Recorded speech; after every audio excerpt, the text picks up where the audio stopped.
সুদকে হারাম করেছেন, ব্যবসাকে হালাল করেছেন। অথচ আপনি দেখুন এই সুদ বর্তমান সমাজের রন্ধ্রে রন্ধ্রে এমনভাবে পৌঁছে গেছে, গ্রামগঞ্জের অবলা সরলা সামান্য একেবারেই সাদাসিধা মা বোনেরা পর্যন্ত এই সুদের সাথে জড়িয়ে যাচ্ছে। আমি জানি না ব্রাহ্মণবাড়ির অবস্থাটা কি। আমি কিছুদিন আগে এক এলাকায় মাহফিলে গিয়েছি, লোকেরা আমাকে স্লিপ দিয়েছে, হুজুর আমাদের এলাকার এমন কোনো মহিলা নাই যে সুদ না খাচ্ছে। আমি শুনে হতবাক হয়ে গেলাম। বলেন কি, মহিলারা সুদ খাচ্ছে? মানে বলে হ্যাঁ, যদি কেউ তাকে 2000 টাকাও দেয় সে চেষ্টা করে এই 2000 টাকা কারো কাছে সুদের মধ্যে লাগাতে। নাউযুবিল্লাহি মিন যালিক। প্রশ্ন হচ্ছে 1500 বছর আগে রাসূল পাক সাল্লাল্লাহু আলাইহি ওয়াসাল্লামের সতর্কবাণী, সুদ না খেলেও সুদের ধুলাবালি নাকে প্রবেশ করবে, কথার অর্থটা কি? মুহাদ্দিসিনে কেরাম বেশ কিছু অর্থ করেছেন। এর মধ্যে গুরুত্বপূর্ণ একটা ব্যাখ্যা হচ্ছে এই, সরাসরি সুদ না খেলেও তিনি ভায়া হয়ে খাচ্ছেন। ঢাকা কিছুদিন আগে এক মসজিদ কমিটির সদস্যদের সাথে ইমাম সাহেবের একটা দ্বন্দ্ব হয়েছে বেতন নিয়ে। বেতন দিচ্ছে না ইমাম সাহেবকে। ইমাম সাহেব জিজ্ঞেস করছেন আমার বেতনটা পাচ্ছি না, কারণটা কি? মসজিদের ক্যাশে কি টাকা নেই? বলে হুজুর ক্যাশের টাকাটা ছিল, কিন্তু সেই টাকাগুলো তো সুদে লাগানো হয়েছে। কিভাবে লাগানো হয়েছে তার একটা ব্যাখ্যা তারা দাঁড় করিয়েছে। দেখুন, তারা বলছে যে আমাদের মসজিদের ফিক্সড কোনো ইনকাম নাই, না থাকাতে যতটুকুন ক্যাশ যেখান থেকে আসে এটাকে আমরা বিভিন্ন দোকানদারের কাছে এটা আমরা সুদে এটা ইনভেস্ট করি। দোকানদারেরা মাস শেষে যে টাকাটা দেয় সেই টাকা দিয়ে ইমাম মুয়াজ্জিন খাদেমদেরকে বেতন দেয়। আমি এর বাস্তবতা শুনে হতবাক হয়ে গিয়েছি, এটাও কি সম্ভব? মানুষ মসজিদ কমিটি মসজিদের টাকা সুদে লাগাচ্ছে এবং সেই টাকা দিয়ে ইমাম সাহেবের বেতন দিচ্ছে। এর মানে হচ্ছে ইমাম সাহেব পরবর্তী চাকরি ছেড়ে দিয়েছেন, খেতে না চাইলেও সুদের ধুলাবালি মানুষের পেটের মধ্যে প্রবেশ করছে। আর বর্তমানে ফিতনা এমন পর্যায়ে দাঁড়িয়েছে, কোন ইনকাম হালাল আর কোনটা হারাম মানুষের এটা দেখার কোনো দরকার নেই, শুধু টাকা দরকার, শুধু পয়সা দরকার। যার দরুন ইদানিং দেখবেন ফেসবুক, অনলাইন, সোশ্যাল মিডিয়া, এখন তো আধুনিক জমানা, আমার ইয়াং ভাইয়েরা খুব ভালো বুঝবেন। দেখবেন ওয়াজ মাহফিল, কোরআন তেলাওয়াত, নসিহতমূলক কথাবার্তা ফেসবুকে ভিউ কম হয়, ইনকাম কম হয়, কিন্তু অশ্লীল নাচ, অশ্লীল গান, অশ্লীল বাদ্যযন্ত্র, এমনকি কোনো মহিলা যদি বিবস্ত্র হয়ে কোনো ভিডিও আপলোড করতে পারেন, lakh lakh crore crore million million view হয়। সেখান থেকে একটা ফেসবুক কর্তৃপক্ষ একটা আর্ন দিচ্ছে, ইনকাম দিচ্ছে। এই লোভে পড়ে অসংখ্য স্বামী স্ত্রী চাকরি বাকরি ব্যবসা বাণিজ্য বাদ দিয়ে এখন স্বামী স্ত্রী মিলে ভিডিও বানানো শুরু করেছে। কথা ঠিক কিনা জোরে বলেন? একে তো ঈমান হারাচ্ছে, আমল হারাচ্ছে, পরকাল বরবাদ করে দিচ্ছে। আবার দেখা যাচ্ছে ওই ইনকাম সোর্স থেকে কিছু এতিমদেরকে দান করছে, মসজিদ মাদ্রাসায় দিচ্ছে, সাধারণ মানুষকে দিচ্ছে। মনে হচ্ছে বিরাট বড় মহানুভবতা, অনেক ভালো কাজ করছে।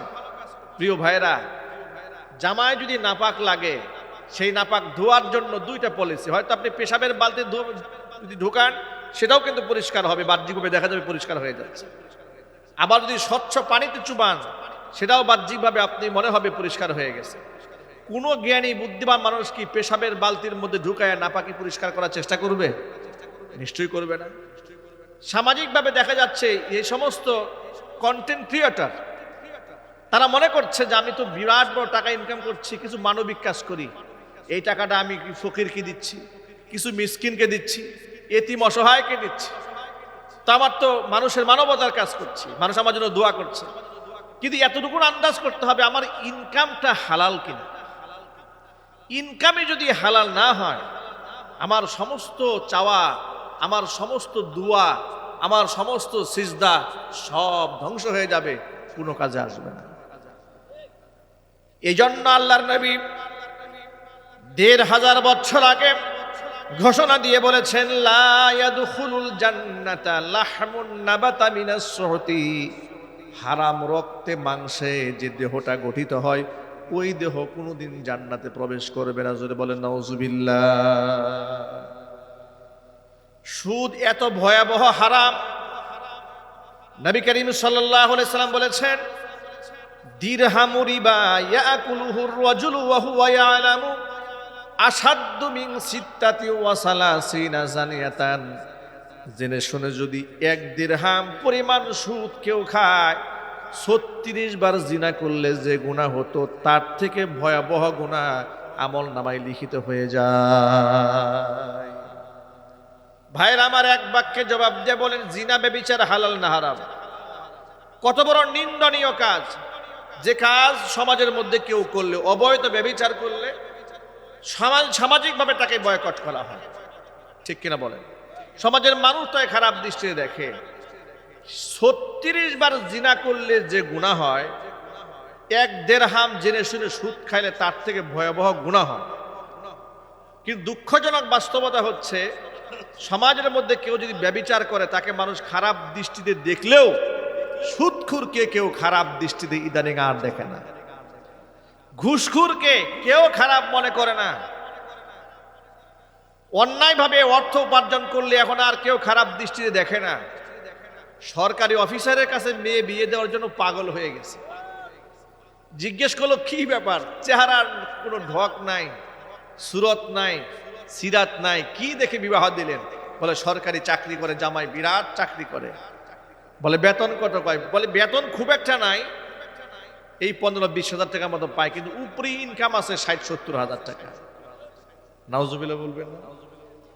মানে গর্বের সাথে বলছে যে বেতন কম হলে কি হবে, উপরে ইনকাম 60-70 হাজার টাকা আছে, বেতন 20 হাজার টাকা পায়, কিন্তু উনি বনশ্রীতে থাকেন ফ্ল্যাট নিয়ে, বাসা ভাড়ায় 40 হাজার টাকা।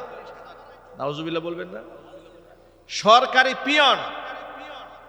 আমি আমার ঢাকা শহরের অনেক কাছের কিছু মুহিব্বিন আছে, তারা বিভিন্ন জায়গায় ফ্ল্যাটের ব্যবসা করে, ল্যান্ডের ব্যবসা করে।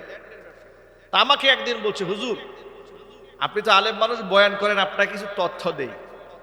ঢাকা শহরের সচিবালয়ের এক পিয়ন, সেই পিয়নের আমাদের এই হাউজিং সোসাইটির মধ্যে 5টা ফ্ল্যাট আছে। পিয়নের কয়টা ফ্ল্যাট? 5টা ফ্ল্যাট আছে, যেগুলা বিক্রি করলে কমপক্ষে 10 কোটি টাকা এখন বিক্রি করা যাবে। পিয়নের এতগুলো ফ্ল্যাট আছে। পিয়নের গাড়িও আছে, বেশ কয়েকটা গাড়ি, এমনকি ল্যান্ড ক্লোজার প্রাডো গাড়ি আছে, কিন্তু অফিসে যখন যায় তখন সিএনজি করে যায়। বুদ্ধি আছে না? হ্যাঁ, কড়া বুদ্ধি। ভাই বলছে কড়া বুদ্ধি, মানে চোর বাটপার যারা, এর তো বিরাট বুদ্ধি থাকে, শয়তানি বুদ্ধি, ঠিক কিনা জোরে বলেন? এই সমস্ত লোকদেরকে সামাজিকভাবে খুব সম্মান করা হচ্ছে, মনে হচ্ছে বিরাট মহান ব্যক্তি। সিনেমার এক নায়ক, জঘন্য নায়ক। আমরা তো সিনেমা দেখি না, মাঝে মাঝে পত্রপত্রিকায় সংবাদ আছে, ফেসবুকে সংবাদ যখন আসে তখন দেখি। এক নায়ক বাংলাদেশের আলেম সমাজকে খুব বাজে ভাষায় একটা গালি দিয়েছিল 2 বছর আগে। নামটা বলবো না, শুধু শিক্ষার জন্য বলি। গোটা দেশ থেকে আলেমরা তার বিরুদ্ধে বক্তব্য দিয়েছে, তাকে সতর্ক করেছে, সমালোচনাও করেছে। আবার কিছু কিছু লোকেরা তাকে ফাসেক, ফুজ্জার, মুনাফেক ইত্যাদি গালিগালাজ করেছে।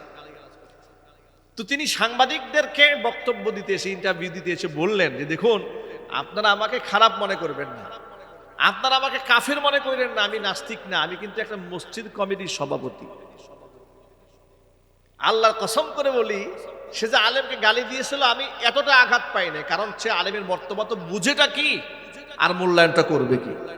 কথা বলেন ভাই, ঠিক কিনা বলেন? আলেমের মর্তবা বুঝে নাই বলে তা গালি দিয়েছে। কিন্তু বেশি অবাক হয়েছে যে লোকটা সারাদিন অশ্লীল সিনেমা, গান, নাচ গান নিয়ে থাকে, সে যখন মসজিদ কমিটির সভাপতি। এটা শুনে মনে হয়েছে আসমান ভেঙে আমার মাথায় পড়েছে। হাদিস মনে পড়েছে যে কিয়ামতের আগে রুয়াসাহুম জুহালুহুম, সমাজের মূর্খ মানুষগুলো সমাজের মানুষের নেতা হয়ে যাবে। কথা বলেন, ঠিক কিনা জোরে বলেন? এই যে হারাম ইনকাম,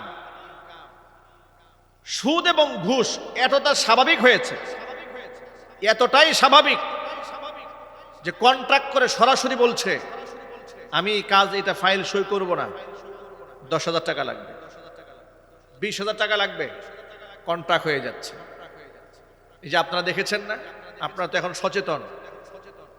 3-4 দিন আগে সংবাদ পেয়েছেন, বাংলাদেশের সাবেক ভূমিমন্ত্রী সাইফুজ্জামান, তিনি ইংল্যান্ডে 500-র উপরে বাড়ি করেছেন। কতগুলোর উপরে? 500-র উপরে।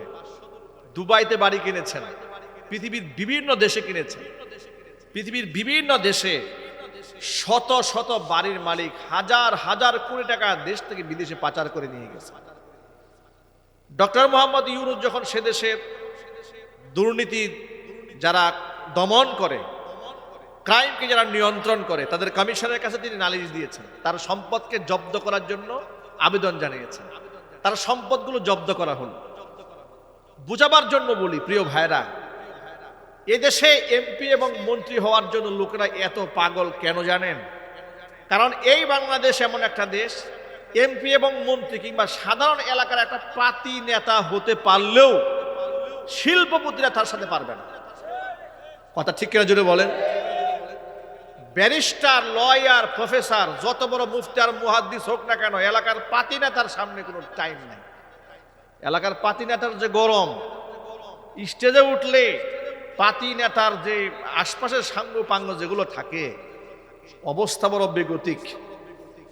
বক্তা বক্তৃতা করছে, পাতি নেতা স্টেজে উঠেছে, দেখবেন তার সামনে 20-30 জন নিয়ে উঠছে। ওযু নাই, গোসল নাই, নামাজ নাই, কালাম নাই, টাকনুর নিচে কাপড়, একটু আগে বিড়ি টাইনে আসছে, পুরো স্টেজ দুর্গন্ধে ভরে গেছে। বলে স্যার খুব ব্যস্ত, হুজুর মাইকটা একটু দেন, স্যার একটু বক্তব্য দিয়ে চলে যাবে। এরপরে হুজুরের বক্তব্য ব্রেক দিয়ে স্যারে মাইকটা হাতে নিয়েছে, মাইক্রোফোন হাতে নিয়েছে। নেবার পরে স্যারে এমন একটা সালাম দিয়েছে, সালাম শুনে পাবলিক হাসতে হাসতে দম বন্ধ হয়ে মারা যাচ্ছে। বাস্তবতা আছে না নাই? মানে স্যারের ওযু নাই, গোসল নাই, নামাজ নাই, রোজা নাই, কিন্তু বক্তব্য, আলেমের বক্তব্য বন্ধ করে স্যারের বক্তব্য দিতে হবে। কথাটা কেন বললাম, বাস্তবতা একটু মিলাই নেন। অসাধু লোকেরা বুঝতে পেরেছে রাজনীতি এমন একটা ময়দান, যদিও জনসম্মুখে মাইকে বলে আমরা আপনার খাদেম হতে চাই, খেদমত করতে চাই, নির্বাচনের আগে সবাই খাদেম হতে চায়, নির্বাচিত হয়ে গেলে সবাই মনিব হয়ে যায়, ঠিক কিনা? তার সাথে আপনি সহজে দেখা করতে পারবেন না। যে লোকে এসে আপনার সাথে মুয়ানাকে মুসাফা করছে, নির্বাচিত হওয়ার পরে তাকে সালাম দিয়ে জিজ্ঞেস করেন ভাই আমার চেনেন? না চিনি না তো। কিন্তু নির্বাচনের আগে সালাম দিতে দিতে কলা গাছেও সালাম দিয়ে বসে আছে, ঠিক কিনা বলেন? সবাইকে চিনে, সবাইকে জানে, সবাই বাবা হয়, খালু হয়, চাচা হয়, দাদা হয়। নির্বাচিত হয়ে গেলে আর কেউ কাউকে চিনছে না। এমন কি তাদের ন্যায্য যে পাওনা, ন্যায্য যে হক, তাদের নামে বরাদ্দকৃত সম্পদ রাষ্ট্র থেকে এনে কুক্ষিগত করে সেই টাকা বিদেশে পাচার করে দিচ্ছে। বাস্তবতা আছে না নাই?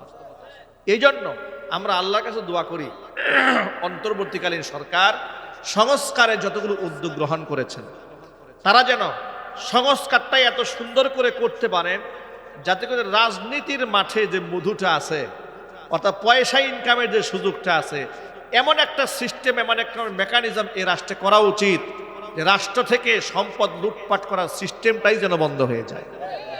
কথা ঠিক কিনা জুড়ে বলেন? রাজনীতির মাঠ থেকে ইনকাম যদি বন্ধ হয়ে যায়, তাহলে দেখবেন যে সমাজে হাজার হাজার পাতি নেতা আছে না, ফেস্টুন দিয়ে শহর ভরে ফেলছে। এই ফেস্টুন আপনারা খুঁজে পাবেন না একটাও। এই ফেস্টুন যে করে এগুলো নিজের টাকা দিয়ে করে না, আরেকজনের দোকানে চান্দা নিয়ে করছে। কথা বলতে হবে, ঠিক কিনা জুড়ে বলেন? আল্লাহ পাক এই দেশকে হেফাজত করেন, জুড়ে বলেন আমিন। প্রিয় ভাইয়েরা আমার, কথা প্রসঙ্গে এতগুলো কথা কেন বললাম শোনেন। আল্লাহ তাআলা যেভাবে সুদকে হারাম করেছেন, অনুরূপভাবে আল্লাহ তাআলা ঘুষকেও হারাম করেছেন। নবী করিম সাল্লাল্লাহু আলাইহি ওয়াসাল্লাম বলেছেন, আর রাশি ওয়াল মুরতাশি লা ইয়াদখুলুল জান্নাতা। যে ব্যক্তি সুদ নেয়, যে ব্যক্তি ঘুষ গ্রহণ করে আর যে ব্যক্তি ঘুষ দেয়, উভয়ে জাহান্নামী। আল্লাহ নবী সাল্লাল্লাহু আলাইহি ওয়াসাল্লাম বলেছেন এর একটাও জান্নাতে প্রবেশ করবে না। যদি বলেন নাউজুবিল্লাহ। ঘুষ দাতা এবং গ্রহীতা উভয়ে জাহান্নামের আগুনে পড়বে। সুদ যে ব্যক্তি নেয়, সুদ যে ব্যক্তি দেয়, সুদ যে ব্যক্তি লেখে, সুদ যে ব্যক্তি সাক্ষী হয়, এই 4 প্রকার ব্যক্তির উপরে নবী করিম সাল্লাল্লাহু আলাইহি ওয়াসাল্লাম লানত দিয়েছেন। জোরে নাউজুবিল্লাহ পড়েন। কথা শুনতে কষ্ট হচ্ছে আপনাদের? মনে রাখবেন এই কথাগুলো। মা আয়েশা রাদিয়াল্লাহু তাআলা আনহা হাদিসের রাবী, তিনি বলেছেন, লানা রাসূলুল্লাহি সাল্লাল্লাহু আলাইহি ওয়াসাল্লাম আকিলার রিবা ওয়া মুকিলাহু ওয়া কাতিবাহু ওয়া শাহিদাহু। 4 শ্রেণীর মানুষের উপর নবী সাল্লাল্লাহু আলাইহি ওয়াসাল্লাম লানত দিয়েছেন। 1, আকিলাহু, যেই ব্যক্তি সুদ খায়, ওয়া মুকিলাহু যেই ব্যক্তি সুদ দেয় মানে খাওয়ায়, 3 নাম্বার ওয়া কাতিবাহু যেই ব্যক্তি সুদ লেখে, ওয়া শাহিদাহু যেই ব্যক্তি সুদের সাক্ষী হয়। এই 4 শ্রেণীর মানুষের উপর আল্লাহ রাসূলের লানত, চিৎকার দিয়ে এখন নাউজুবিল্লাহ। সুদ এমন ভয়াবহ পাপ, আল্লাহর নবী সাল্লাল্লাহু আলাইহি সাল্লাম বলেছেন, লির রিবা 70 জুজান আদনাহা আইয়ান কিহার রাজুল উম্মা। যেই ব্যক্তি দুনিয়াতে সুদ খায়, সুদের মধ্যে 70টা কবিরা গুনার স্তর আছে। সবচাইতে নিম্ন স্তরের গুনাহ হচ্ছে আইয়ান কিহার রাজুল উম্মা, ব্যক্তি তার নিজের মায়ের সাথে জিনা করা। যে ব্যক্তি সুদ খায় সে নিজের মায়ের সাথে জিনা করে। ঘৃণার সাথে একটু জোরে বলেন নাউজুবিল্লাহ। সেই সুদের সাথে আমাদের কোনো সম্পর্ক থাকবে? আল্লাহ যেন হেফাজত করেন, জোরে করেন আমিন। আপনি কষ্ট করে সংসার চালান প্রিয় ভাইরা, কিন্তু সুদে হাত দেবেন না, রেশওয়াত নেবেন না, ঘুষ নিবেন না, অবৈধ ইনকাম করবেন না। অবৈধ ইনকাম করে কোনো সুখ আছে, শান্তি আছে, সম্মান আছে? দেখুন, যারা বিগত 16 বছর বাংলাদেশের মানুষগুলাকে জিম্মি করে, আলেম ওলামাদেরকে জেলখানায় বন্দি করে, টর্চার করে, রাষ্ট্রের হাজার কোটি টাকার মালিক যারা অন্যায়ভাবে হয়েছে, তাদের জীবন, তাদের বাস্তবতা তো আল্লাহ তাআলা আমাদের চোখের সামনে তুলে ধরেছেন। ঠিক কিনা বলেন?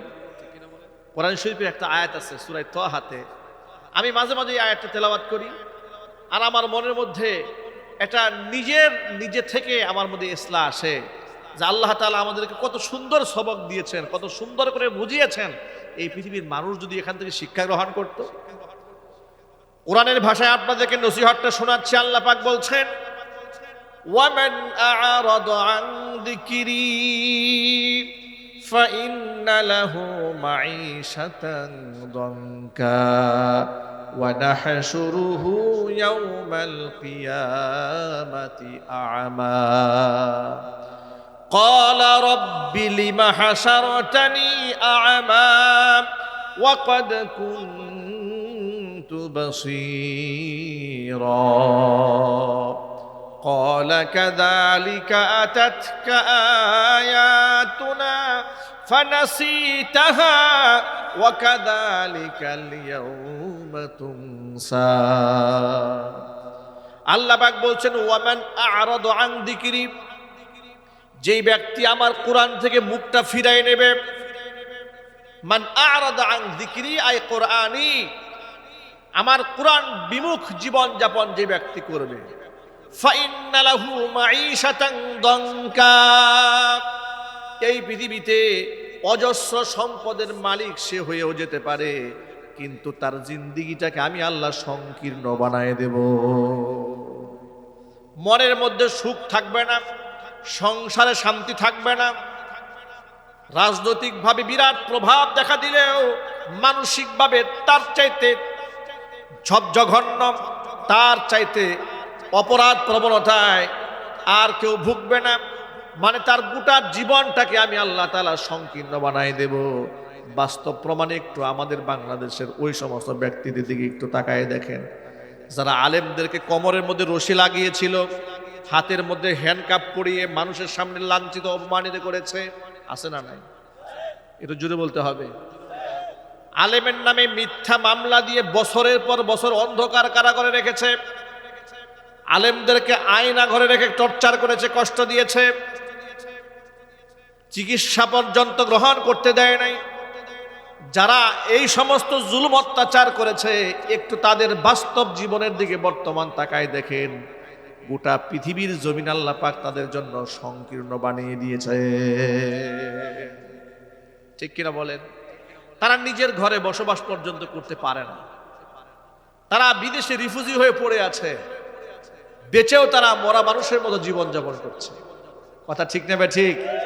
এটা কোরআন মাজিদের আয়াতের বাস্তব নমুনা। ওমান আ'রাদা আন যিকরি ফাইন্না লাহু মাঈশাতান দানকা, আমার কোরআন বিমুখ জীবন যাপন করবা, পৃথিবী প্রশস্ত হওয়া সত্ত্বেও তোমার জন্য আমি সংকীর্ণ বানাই দেব।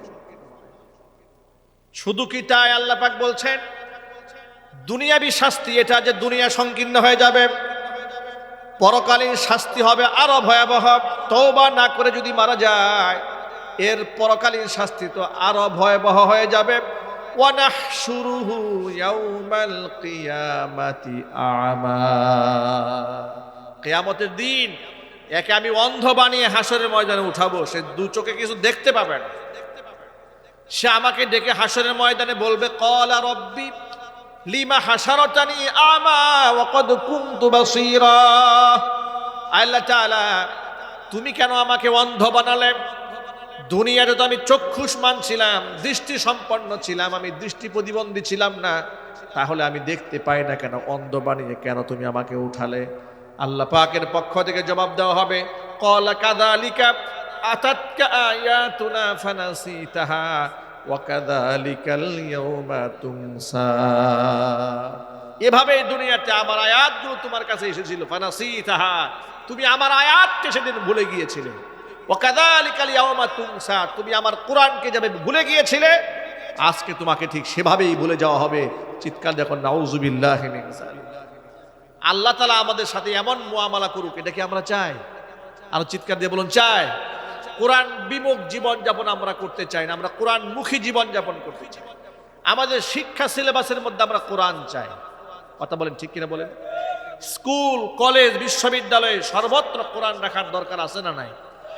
যদি এটা না রাখা হয়, দেখুন অন্তর্বর্তীকালীন সরকার গঠিত হওয়ার পরে একটা বিষয় আপনারা লক্ষ্য করেছেন, জুলাই আগস্টের বিপ্লবে যারা জীবন দিয়েছে, রক্ত দিয়েছে, তারা শাহাদাতের তামান্না নিয়ে আওয়ামী জাহিলিয়াতের প্রশাসনের বিরুদ্ধে রাস্তায় নেমেছিল।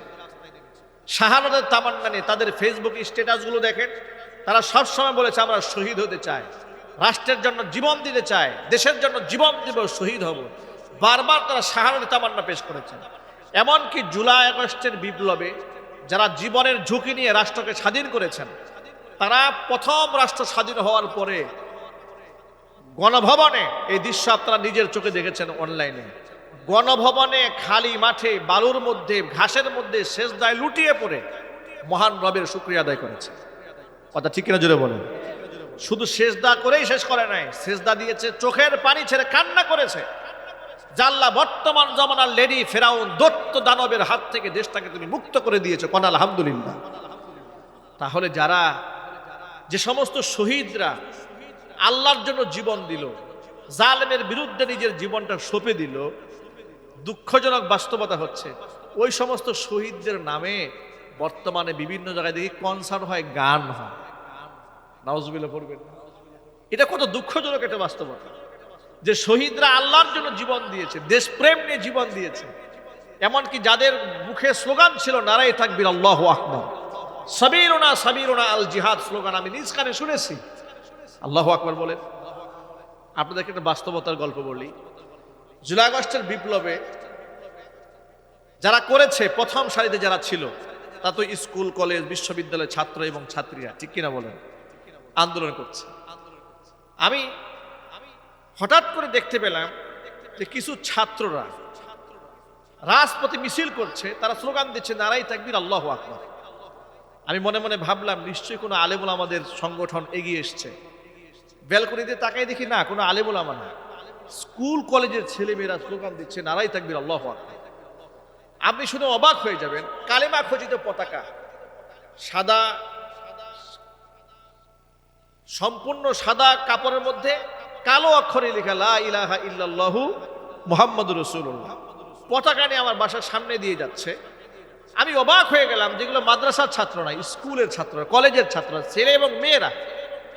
বিশ্বাস করেন আল্লাহি ওয়া রাব্বিল কাবা, কাবা রবের কসম করে বলছি, ইসলামের হেফাজতকারী আল্লাহ রাব্বুল আলামিন, কোরআনের হেফাজত করে আল্লাহ রাব্বুল আলামিন। আপনারা আলেমুল আমাদেরকে কোন ঠাসা করতে করতে করতে করতে তাদেরকে জেল দিয়েছেন, জরিমানা দিয়েছেন, মিথ্যা মামলা দিয়েছেন, হামলা করেছেন, এদেরকে আপনারা ফাঁসির মঞ্চে উঠিয়ে দুনিয়া থেকে বিদায় করে দিয়েছেন। কুমিল্লাতে আল্লাহর কোরআন অবমাননা করা হয়েছিল মন্দিরে এনে, মূর্তির পায়ে কোরআন দেওয়া হয়েছিল, নিশ্চয়ই ইতিহাস আপনাদের মনে আছে, সম্ভবত 2021 সালের কথা এটা। যখন মূর্তির পায়ে কোরআন, এটা নিয়ে কুমিল্লাতে ব্যাপক আন্দোলন হলো। সিচুয়েশনটাই এত খারাপ ছিল যে কোনো আলেম রাস্তায় নামতে সাহস পায় না। এর পেছনে কারণ হচ্ছে 2021 সালে 2600 আলেমের নামে মিথ্যা মামলা হয়েছিল। অসংখ্য আলেমদেরকে মসজিদ থেকে তাড়িয়ে দেওয়া হয়েছিল, এদের মধ্যে আমি একজন। আমার মসজিদ থেকে আমাকে তাড়িয়ে দিয়েছে, জুমা নামাজ আমাকে পড়াতে দেয় নাই। হাবিবুল্লাহ মাহমুদ কাসিমি, তার মসজিদ থেকে তাকে তাড়িয়ে দেওয়া হয়েছে। খুরশেদ আলম কাসিমি, তাকে তার মসজিদ থেকে বের করে দেওয়া হয়েছে। অসংখ্য, খালিদ সাইফুল আইয়ুবী হাফিজাহুল্লাহ, যিনি আজকে আমন্ত্রিত মেহমান ছিলেন, হজে আছেন সফরে, আল্লাহ পাক হজকে কবুল করেন, তাকে তার মসজিদ থেকে বের করে দেওয়া হয়েছে। আল্লাহ মামুনুল হক হাফিজাহুল্লাহ, শুধু মাদ্রাসা থেকে বেরই করে দেওয়া হয় নাই, অ্যারেস্ট করা হয়েছে, তার মাদ্রাসা জবরদখল করা হয়েছে। এরকম শত শত আলেমদের বিরুদ্ধে মিথ্যা মামলা দিয়ে আলেমদেরকে যখন কুণ্ঠাসা করে রাখা হয়েছে, যখন কোরআনের অবমাননা হলো, মনে মনে ভাবছিলাম প্রতিবাদটা কে করবে, এখন রাজপথে কে ঝাঁপায় পড়বে। অবাক বিষয়, হাজার হাজার হাজার হাজার সাধারণ মুসলমানরা ঘর থেকে আল্লাহু আকবার স্লোগান দিয়ে ঝাঁপিয়ে পড়েছে। আল্লাহু আকবার বলবেন না? এর মানে হচ্ছে ইসলাম হেফাজত কে করবেন, জোরে বলেন তো? আল্লাহ পাক করবেন। সুতরাং ইসলামকে দমানোর শক্তি পৃথিবীতে কারো নাই। বর্তমান জামানার মধ্যে সবচেয়ে বেশি ইসলামের প্রচার হচ্ছে, চিল্লায় এখন সুবহানাল্লাহ, জোরে কথা আলহামদুলিল্লাহ, আল্লাহু আকবার জোরে বলেন। ভাইরা আমার, মূল কথায় ফিরে আসি, যা বলতে চেয়েছিলাম, যে সমস্ত আলেম ওলামারা, পীর বুজুর্গরা জীবনের ঝুঁকি নিয়ে ইসলামের কথা বলে, ইসলামের পথে চলে, মানুষদেরকে ঈমান আমলের পাহারাদারি করে, ওই সমস্ত আলেমদেরকে কোমরের মধ্যে রশি লাগিয়ে যারা আদালতে হাজির করেছিল, ওই সমস্ত ব্যক্তিদের বাস্তব জীবনটা একটু তাকায় দেখেন। আল্লাহ পাকের কোরআনের আয়াতের সাথে কিভাবে মিলে যাচ্ছে। আল্লাহ পাক বলছেন, যারা আমার কোরআন বিমুখ জীবন যাপন করবে, তাদের জন্য তামাম দুনিয়াটাকে আমি আল্লাহ সংকীর্ণ বানায় দেব। ঠিক কিনা বলেন? জীবন সংকীর্ণ হয়ে যাবে। ওয়ানাহশুরুহু ইয়াওমাল কিয়ামাতি আমা, অন্ধ বানিয়ে হাসরের মাঠে আমি উঠাবো। তারা বলবে, রব্বুল আলামিন, অন্ধ তো পৃথিবীতে ছিলাম না, চোখে তো দেখতে পেতাম, অন্ধ হলাম কেন? আল্লাহ বলবেন, কাযালিকা আতাতকা আয়াতুনা ফানাসিতাহা, আমার আয়াত কিন্তু আসছিল তোর কাছে, ফানাসিতাহা, তুই সেটা ভুলে গিয়েছিলি। ওয়া কাযালিকাল ইয়াওমা তুনসা, আমার আয়াতকে যেভাবে ভুলে গিয়েছিলি, ঠিক সেভাবে তোদেরকে আজকে ভুলে যাওয়া হচ্ছে। চিৎকার দেখো, নাউযুবিল্লাহি মিন যালিক। আমার বক্তব্যের মূল মেসেজ হচ্ছে, হারামে কোনো সুখ নাই, কোনো সমৃদ্ধি নাই, কোনো আরাম নাই। কথা বলতে হবে, ঠিক কিনা? সুতরাং সুদের সাথে, ঘুষের সাথে, অবৈধ ইনকামের সাথে আমাদের কোনো সম্পর্ক থাকতে পারে না। মনে রাখবেন, নবী করিম সাল্লাল্লাহু আলাইহি সাল্লাম বলেছেন, সংসার চালাতে কষ্ট হয়, এরপরও সুযোগ আছে, ইচ্ছা করলে এদিক সেদিক করলে হারাম ইনকাম করতে পারে, কিন্তু সে হারাম ইনকাম করে না। এই ব্যক্তি সংসার চালাতে যে কষ্ট হচ্ছে, হারামে হাত দেয় না। আল্লাহর পথের মুজাহিদ জিহাদ করে যেই সওয়াব পায়, কষ্ট করে সংসার চালিয়ে বান্দার আমল নামার মধ্যে বান্দার সেই সওয়াব পায়। হালাল রিজক আল্লাহ পাক যেন আমাদেরকে বরকত দান করেন। একটু জোরে বলতে হবে আল্লাহুম্মা আমিন। প্রিয় ভাইরা, আজকে থেকে ওয়াদা করতে হবে, আমরা সব ধরনের সুদ এবং ঘুষকে পরিহার করবো। আমরা বলি ইনশাআল্লাহ। সেটা ছোট হোক বড় হোক, কোনো প্রকারের সুদি লেনদেন আমরা করব না, ইনশাআল্লাহ বলেন। এই হিম্মতটা কি আছে তো? একটু জোর আওয়াজে বলতে হবে, এই হাত তোলেন, আল্লাহকে দেখান, এই সাহস আছে তো ইনশাআল্লাহ, যে কোনো ক্রমে আমরা হারাম ইনকাম করব না। বলেন ইনশাআল্লাহ, জোরে করেন ইনশাআল্লাহ, হাত নামান। এক্ষেত্রে ছোট্ট করে একটা মেসেজ দিয়ে যুবকদের জন্য, যুবক ভাইয়েরা, যেহেতু এখন অনলাইনের যুগ, আর এই যুগে লোকেরা অনলাইন থেকে খুব টাকা পয়সা ইনকাম করছে, ফেসবুকে টিকটক ভিডিও বানাচ্ছে, রিলস তৈরি করছে, আবার বিভিন্ন সময় শুনতে পায় অনুপ্রেরণার আরেক নাম অমুক, অনুপ্রেরণার আরেক নাম অমুক ভাই, তমুক ভাই, ইত্যাদি ইত্যাদি বলছে। আপনি যাকে অনুপ্রেরণার প্রতীক বানালেন, তার ইনকামটা হালাল কিনা, তার পথ চলাটা কি বিশুদ্ধ কিনা, কোরআন সুন্নাহ অনুযায়ী কিনা? দেখা গেল যে না, যাকে আপনি অনুসরণ করছেন, অনুকরণ করছেন, তিনি নামাজও পড়েন না, রোজাও রাখেন না, রাসূলের সুন্নাহও মানেন না, হালাল হারাম বৈধ অবৈধ যাচাই বাছাই করেন না, কিন্তু আপনি বলছেন উনি আমার অনুপ্রেরণার প্রতীক। আমার আপনার অনুপ্রেরণার প্রতীক একমাত্র মুহাম্মদুর রাসূলুল্লাহ সাল্লাল্লাহু আলাইহি ওয়াসাল্লাম। আমার আপনার আইডল এবং আইকন, আমার মুক্তাদা একমাত্র মুহাম্মদুর রাসূলুল্লাহ সাল্লাল্লাহু আলাইহি ওয়াসাল্লাম। রাসূলের জিন্দেগি আমার জন্য আদর্শ। এ কথা কি যুবক ভাইদের মনে থাকবে ইনশাআল্লাহ? সবাইকে জোরে বলেন ইনশাআল্লাহ। সুতরাং ফেসবুক, অনলাইন সোশ্যাল মিডিয়াতে হারাম কন্টেন্ট ক্রিয়েট করে সেখান থেকে অর্থ উপার্জন করা ধান্দা বন্ধ করতে হবে। তারা বলছেন যে আমরা হচ্ছি কাপল ব্লগ বানাচ্ছি, স্বামী স্ত্রীর ভিডিও বানাচ্ছি। নাউজুবিল্লাহ পড়েন। আপনাদেরকে ছোট্ট একটা তথ্য জানিয়ে রাখি, স্বামী এবং স্ত্রী একে অপরের যে মহব্বত, এটা আল্লাহ প্রদত্ত বড় নিয়ামত, ঠিক কিনা বলেন? জাআলা লাকুম মিন আনফুসিকুম আজওয়াজা, আমাদের ভিতর থেকেই, পুরুষদের ভিতর থেকে আল্লাহ পাক জোড়া তার স্ত্রী নারী সৃষ্টি করেছেন। এরপর আল্লাহ পাক বলেছেন লিতাসকুনু ইলাইহা, কেন সৃষ্টি করলাম শোনো, যাতে করে স্ত্রীদের কাছে গেলে তোমরা মানসিকভাবে প্রশান্তি লাভ করো। ওয়া জাআলা বাইনাকুম মাওয়াদ্দাতান ওয়া রাহমা, তোমাদের মধ্যে আমি আল্লাহ তাআলা মোহাব্বত তৈরি করে দিয়েছি, একে অপরের প্রতি দরদ তৈরি করে দিয়েছি। সুবহানাল্লাহ। এরপরে স্বামী এবং স্ত্রী একে অপরকে মহব্বত করা, এটা সুন্নাহ, এটা আল্লাহ পাকের হুকুম। এমনকি স্ত্রীর জন্য যত অর্থ করে আপনি খরচ করেন, আল্লাহর পথে সদকা করার সমতুল্য সওয়াব আল্লাহ পাক বান্দার আমলনামায় দান করেন। স্ত্রীর দিকে, চেহারার দিকে তাকিয়ে হাসি দিলেও সওয়াব হয়। চিল্লা করেন সুবহানাল্লাহ। সেই স্ত্রীর মহব্বত আপনারা করবেন। প্রত্যেকে স্বামী তার স্ত্রীর সাথে, স্ত্রী স্বামীর সাথে মহব্বত করবে, খুনসুটি করবে, প্রেম ভালোবাসা আদান প্রদান করবেন। এটা অত্যন্ত আভ্যন্তরীণ ব্যাপার। স্বামী এবং স্ত্রীর আপন প্রেম এবং মহব্বত ভালোবাসার দৃষ্টান্তগুলো এতটা গোপনীয়, স্বামী তার কোনো বন্ধু বান্ধবের কাছে তার স্ত্রীর প্রেম ভালোবাসার কোনো কথা শেয়ার করতে পারবেন না, হারাম। স্ত্রীও তার কোনো বান্ধবীর কাছে স্বামীর সাথে তার প্রেম ভালোবাসার একান্ত মুহূর্তের কথা শেয়ার করতে পারবেন না, হারাম। সুবহানাল্লাহ।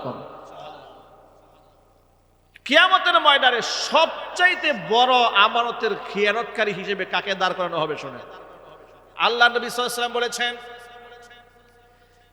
যে স্ত্রী তার স্বামীর সাথে একান্ত মিলনের সময়ের গোপন কথা, কিংবা যেই স্বামী স্ত্রীর সাথে তার প্রেম ভালোবাসার একান্ত মুহাব্বতের গোপন কথা মানুষের কাছে বলে বেড়ায়, কিয়ামতের ময়দানে ওই স্বামী আর স্ত্রীকে এই দুনিয়ার মধ্যে সবচাইতে বড় আমানতের খিয়ানতকারী হিসেবে আল্লাহর দরবারে উঠায় দেওয়া হবে। জোরে কোন নাউজুবিল্লাহ।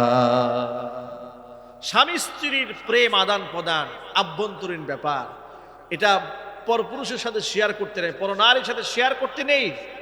এগুলো যারা গল্পের ছলে বলে, কিয়ামতে তারা হাজির হবে পৃথিবীর সবচেয়ে বড় আমানতের খিয়ানতকারী হিসেবে। যদি তাই হয়ে থাকে যে শুধু মুখে বললে আমানতের খেয়ানত হয়, আর সেখানে তারা নিজেরা ভিডিও বানাচ্ছে, স্বামী স্ত্রী হাসাহাসি করছে, এক বিছানায় শুচ্ছে, গোসল করছে, সব তারা ভিডিও বানিয়ে লক্ষ কোটি মানুষের সামনে তা প্রচার করছে, মিলিয়ন মিলিয়ন মানুষ তা দেখছে, আনন্দ উপভোগ করছে, তারা এখান থেকে দুইটা পয়সা ইনকাম করছে। ঘৃণা সাথে কোন নাউজুবিল্লাহি মিন যালিক। রিজিক মনে রাখবেন, রিজিক এটা আল্লাহর পক্ষ থেকে বরাদ্দ। আপনার জন্য বরাদ্দ, কিন্তু রিজিক যা আছেন এর থেকে বেশি খাওয়ার কোনো সুযোগ আছে? আমার জন্য বরাদ্দ, কিন্তু যতটুকু আছে এর থেকে বেশি খাওয়ার কোনো সুযোগ আছে? কোনো সুযোগ নাই। কোরআন মাজিদ আল্লাহ রাব্বুল আলামিন বলে দিয়েছেন, আল্লাহু ইয়াবসুতুর রিজকা লিমান ইয়াশাউ ওয়া ইয়াকদির, আমি যাকে খুশি রিজিককে প্রশস্ত বানায় দেই, যার থেকে খুশি কমায় রাখি। আবার অন্য আয়াতে আল্লাহ বলেছেন, ওয়ামা মিন দাব্বাতিন ফিল আরদি ইল্লা আলাল্লাহি রিজকুহা, পৃথিবীর মধ্যে এমন কোনো বিচরণশীল প্রাণী নাই যার রিজকের দায়িত্ব আমি আল্লাহ নিজ হাতে গ্রহণ করি নাই। এত বড় তিমি মাছ সমুদ্রে থাকে, তার কোনো ব্যাংক অ্যাকাউন্ট নাই, ব্যাংক ব্যালেন্স নাই, কে খাওয়ান? জোরে বলুন, কে খাওয়ান? এই যে বনের মধ্যে বাঘ থাকে, এদের কোনো ব্যাংক নাই, ঠিক কিনা বলেন? কিন্তু ক্ষুধার যন্ত্রণায় অনশন ধর্মঘট চালু করে লোকালয়ে চলে আসছে, এমন কোনো ঘটনা আছে নাকি? কে খাওয়ান? আল্লাহ পাক খাওয়ান। একটা তিমি মাছে যা খায় এই পুরা গ্রামের মানুষ তা খায়? সুবহানাল্লাহ বলবেন না? এই পুরা এলাকার মানুষ এতগুলো মাছ খায় না যতগুলো মাছ তিমি মাছ একা খাচ্ছে। কে খাওয়াচ্ছেন? আল্লাহ পাক খাওয়াচ্ছেন। যদি আল্লাহ পাক এই ধরনের ছোট্ট ছোট্ট প্রাণীদেরকে, যাদের কোনো মর্যাদা নাই, মর্তবা নাই, সৃষ্টিগুলোর মধ্যে শ্রেষ্ঠ আশরাফুল মাখলুকাত মানুষ, আল্লাহ রাব্বুল আলামিন তাকে খাওয়াবেন না? তার রিজিক আল্লাহর পক্ষ থেকে বরাদ্দ হয়ে আছে না? আলহামদুলিল্লাহ বলেন।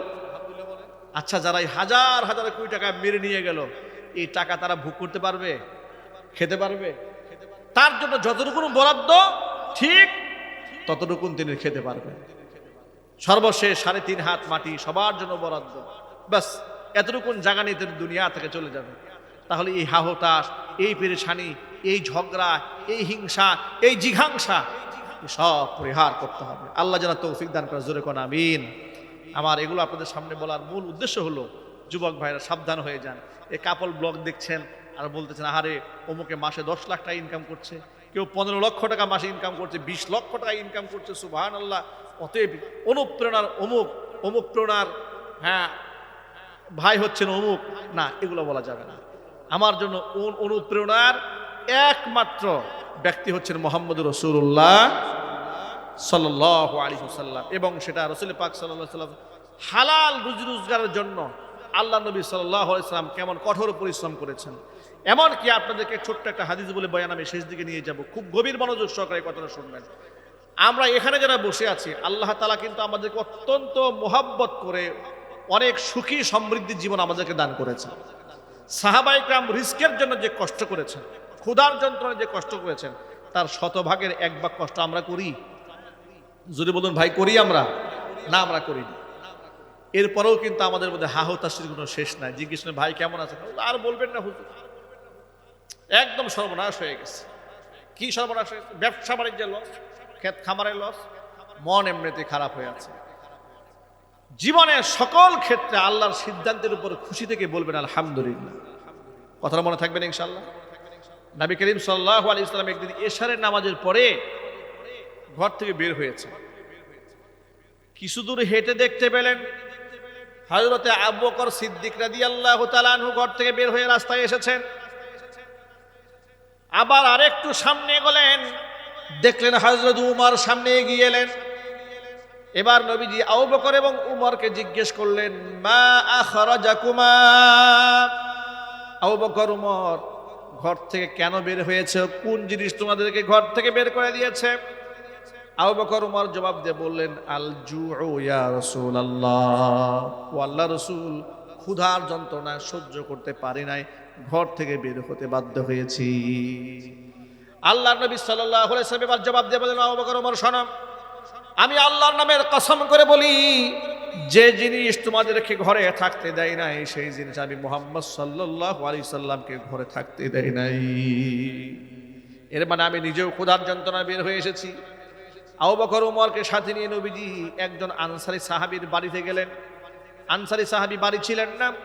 ঘরের ভেতর থেকে মহিলা আওয়াজ দিয়ে বললেন তিনি বাহিরে আছেন, কিছুক্ষণ সময়ের মধ্যে তিনি চলে আসবেন। আনসারী সাহাবী বাড়ি আসলেন, এসে দেখলেন মুহাম্মদ সাল্লাল্লাহু আলাইহি ওয়াসাল্লাম, আবু বকর উমর তার বাড়ির মেহমান হয়েছেন। আনন্দে আত্মহারা হয়ে গেলেন আনসারী সাহাবী। বাড়িতে ছিল একখানা খাসি, খাসি জবাই করে তাৎক্ষণিকভাবে হুজুরের জন্য এবং দুজন সাথীর জন্য ভুনা করে সামনে পেশ করলেন। নবী করিম সাল্লাল্লাহু আলাইহি ওয়াসাল্লাম সামান্যতম খাবার সেখান থেকে মুখে গ্রহণ করলেন। আবু বকর গ্রহণ করলেন, উমর গ্রহণ করলেন। নবীজি সাল্লাল্লাহু আলাইহি ওয়াসাল্লাম আবু বকর উমরকে ডেকে বলছেন, ইন্নাকুম লাতুসআলুন্না ইয়াওমা ইদিন আনিন নাঈমি হাদাল আনিন নাঈমি ইয়াওমাল কিয়ামা। আবু বকর উমর শোনো, এই যে নিয়ামতটা তোমরা প্রাপ্ত হয়েছো কিয়ামতের দিন, এই নিয়ামতের ব্যাপারে আল্লাহর আদালতে জবাবদিহিতা করতে হবে। সুবহানাল্লাহ। ক্ষুধার যন্ত্রণায় ঘরে থাকতে না পেরে অন্যের বাড়িতে মেহমান হয়ে এক টুকরা গোশত খাওয়া, এই নিয়ামতের ব্যাপারেও যদি আল্লাহর কাছে জবাবদিহিতা করতে হয়, প্রশ্নের সম্মুখীন হতে হয়, আমরা আমাদের জীবনে কত নিয়ামত ভোগ করছি। আলহামদুলিল্লাহ বলেন, একটু জোর আওয়াজ বলেন আলহামদুলিল্লাহ। এই সুযোগ আল্লাহ তাআলা আমাদেরকে তৈরি করে দিয়েছেন। সাহাবায়ে কেরাম এমন কঠিন জীবন যাপন করেছেন, হারামের মধ্যে হাত দেন নাই। সুতরাং আজকে আমার আলোচনার মূল প্রতিপাদ্য বিষয় ছিল এই, যে বর্তমান সময়ে হারাম ইনকামের প্রতিযোগিতা চলছে, মুসাবাকা চলছে। কে কার চাইতে অবৈধ ইনকাম করে রাতারাতি কোটিপতি হয়ে যাবে, রাতারাতি শিল্পপতি হয়ে যাবে। এই নেশা থেকে, এই অমানিসা থেকে আমাদের বের হয়ে আসতে হবে। পারবো না ইনশাআল্লাহ? আজকে আমরা ওয়াদা করব, আমরা সুদ গ্রহণ করব না, সুদ আমরা দেব না, সুদের সাক্ষীও হব না, সুদকে আমরা লিখবো না। বলেন ইনশাআল্লাহ। ঘুষ আমরা দেব না, ঘুষ আমরা খাবো না। বলেন ইনশাআল্লাহ। তবে বাংলাদেশে ঘুষ না দেওয়ার তো কোনো সুযোগ নেই। অনেক ক্ষেত্রে আপনি আপনার ন্যায্য অধিকার থেকেও বঞ্চিত হয়ে যাবেন কোনো কোনো ক্ষেত্রে যদি আপনি ঘুষ না দেন। যদি আপনি বাধ্য হয়ে ঘুষ দেন, তাহলে আপনি আল্লাহর কাছে জবাবদিহিতার মধ্যে পড়বেন না। যদি আপনি বাধ্য হন, আপনার ন্যায্য অধিকার থেকে আপনি বঞ্চিত হচ্ছেন। যেমন আপনি বিদ্যুতের লাইন পাবেন, এটা আপনার হক। গ্যাসের লাইন পাবেন, এটা আপনার হক। আপনি গভর্নমেন্টের ফি সব সঠিক মতো জমা দিয়েছেন, কিন্তু আপনার বাড়িতে লাইন আসছে না, কিছু টাকা পয়সা বিনিময় করতে হবে। এরকম অফিসার নাই বাংলাদেশে? ব্রাহ্মণবাড়ির এদিকে মনে হয় না এরকম, নাকি আছে কিনা বলেন? বলে হুজুর আপনার কাছ থেকে আমরা কিছু চাইতে পারি না, কিছু দিয়ে না আর কি, আমাদের চা নাস্তা খাওয়ার জন্য। ঠিক না? আছে না নাই? আল্লাহ যেন তাদের হেদায়েত দান করে। জোরে কোন আমিন, আরো জোরে কোন আমিন। তবে আপনাদেরকে আমি একটা খুশি সংবাদ শোনাই। আমাদের গাজীপুরে আমার একটা মাদ্রাসা করেছি, সেই মাদ্রাসার লাইনের জন্য আমরা পল্লী বিদ্যুৎ অফিসে যোগাযোগ করেছি। আলহামদুলিল্লাহ, পল্লী বিদ্যুতের যিনি অফিসার, ডিজিএম যিনি আছেন, জিএম যিনি আছেন, তারা আমাদেরকে খুব সম্মান করেছেন। আমাদের মাদ্রাসার লাইনের ব্যাপারে তারা আমাদের কাছে 1টি টাকা ঘুষ চান নাই। আলহামদুলিল্লাহ বলেন। এটা আমরা এতটুকু আলেম হিসেবে এই সম্মানটা তাদের কাছ থেকে পেয়েছি। আমরা দোয়া করি আল্লাহ পাক যেন ওই অফিসারকে নেক হায়াত দারাজ করেন। তিনি শুধু আমি আলেম হিসেবে না, তিনি সকলের সাথে এই আচরণটা যেন করতে পারেন, সেই তৌফিক আল্লাহ পাক দান করেন।